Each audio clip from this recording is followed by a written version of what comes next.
तुमचं नाव, आपलं नाव काय? सतीश आनंद भोईर, राहणार नागला बंदर. तुमच्यावर काय घटना घडलेल्या आज? माझ्याजवळ कोर्टाची ऑर्डर आहे, स्टे ऑर्डर आहे.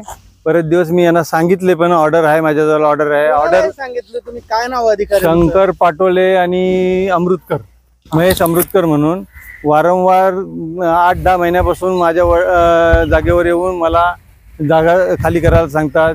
त्यांच्याजवळ जागेचं काहीच नाही आहे. म्हणजे मी सांगितलं जागेचा आणि TMCचा प्रश्न काय येतो. आम्ही आयुक्तांची मीटिंग पण केली. आयुक्तांना सांगितलं चला ठीक आहे, सरकारी जागा आहे, मान्य करतो. चला मी सरकारी जागा मान्य आहे, तर तुमच्याजवळ सरकारी जागेचा पुरावा काय आहे सांगा मला. तुमच्याजवळ TMCचा काय अधिकार आहे जागेचा? TMCचा आणि जागेचा काही प्रश्न येत नाही. प्रश्न येतो महसूलचा. महसूल आला म्हणजे कलेक्टर साहेब आले. कलेक्टर साहेबांची ऑर्डर दाखवा मला. ती फक्त आहे, आमच्याकडे दाखवतात, फक्त आहे पण दाखवत नाही, काय नाही. महानगरपालिका तुम्हाला नोटीस दिलेली आहेत का? त्यांना कलेक्टरनी पण नोटीस दिलेली आहे का त्यांच्या जागेचा आमच्याजवळ भरपूर पुरावे आहेत, तुम्ही त्यांच्यावर कारवाई करू नका. तरीही त्यांनी कारवाई केली. काय त्याला मुख्यमंत्र्याला काय आवाहन करणार तुम्ही? आता याच्यावर आम्हाला न्याय भेटला पाहिजे, बस. दुसरा काय अजून सांगणार? आता तुटायचं ते तुटलं. हा, न्यायालयाचा किती नुकसान झालेलं तुमचं? आता काय बोलू, आता काय हिशोब करू का काय? मी माझी 12 एकर जागेवर माझं पजेशन आहे, वडलोपारची. यांच्याजवळ काहीच पुरावा नाही आहे का बाबा कलेक्टरचा ऑर्डर नाही आहे, काय नाही, काय नाही, काहीच पेपर नाही त्यांचा.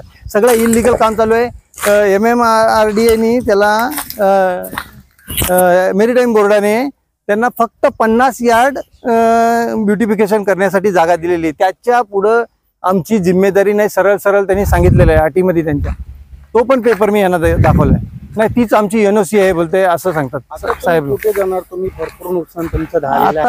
आता अजून जाणार कुठं? आता कुठं? कोर्टाशिवाय दुसरा पर्याय का? कोर्टातून पण पेपर येऊन पण काय फायदा नाही. हा, सरळ सरळ कोर्टाची स्टे ऑर्डर असताना न्यायालयाचा हे लोक अपमान करत आहे. मुजोरी चालले, पॉलिटिशियन लोकांचा दबाव आहे, तुम्हीच निवडून दिलाय. सरळ सरळ अधिकारी सांगतात का प्रताप सरनाईकला सांभाळा तुम्ही, आम्हाला काय येणं देण्याचं गरज नाही. इथं बोलतात, डायरेक्ट नावं घेतात का तुम्ही त्यांना सांभाळा, आम्हाला काय येतं येऊन काय आम्हाला भेटणार आहे बोलतात.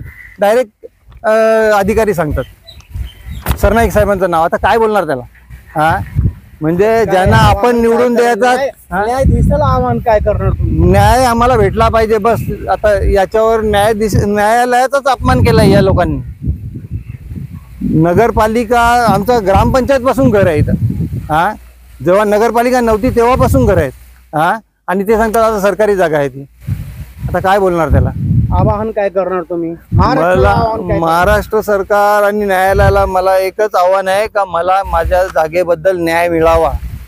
कोर्टाचा आदेश आहे का कोर्टाची काहीतरी एक हे आहे प्रोसिजर का 30 वर्ष ज्या जागेवर ताबा असेल, आमचा 40 वर्षाचा आमच्याजवळ पुरावे आहेत. वडलोपारचीच जागा ताब्यात आहे आमच्या, म्हणून आम्हाला न्याय भेटावा एवढीच विनंती करतो न्यायालयाला. अशा या अधिकाऱ्यांना जरा चाप बसवावी, त्यांच्या नोकऱ्या घालवाव्यात, काहीतरी त्यांना अद्दल घडवावी, बस एवढंच बोलणं आहे माझं.